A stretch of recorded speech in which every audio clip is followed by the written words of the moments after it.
switch to the fidget video. For Christmas, this is my Christmas haul. So first, I got this controller dimple.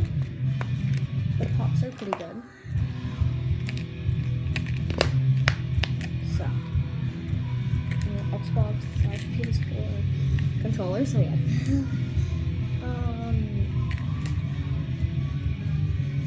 Yeah.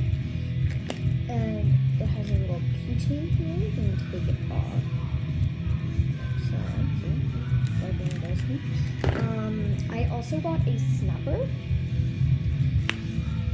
And by the way, you're probably questioning, where did you get all these?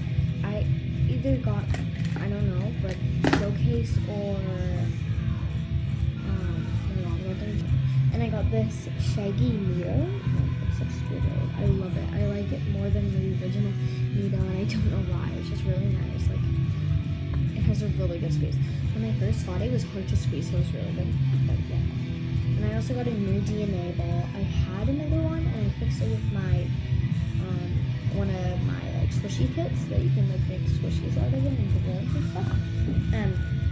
That also ripped, and I also had another one, and I just squeezed it and popped. And I was also inside my car, our car, trying to go to my aunt's. So yeah, that one. It's really nice. I love DNA balls. And I showed this number, but yeah, those are really good. There's nothing really else to show. So yeah, I guess that's it for today for the hauls. I'm probably gonna do another haul tomorrow, so see you tomorrow when I do another haul. I'm probably gonna do a haul for chemistry sets, so or just how to draw like something or fluffy charms. So see you, bye.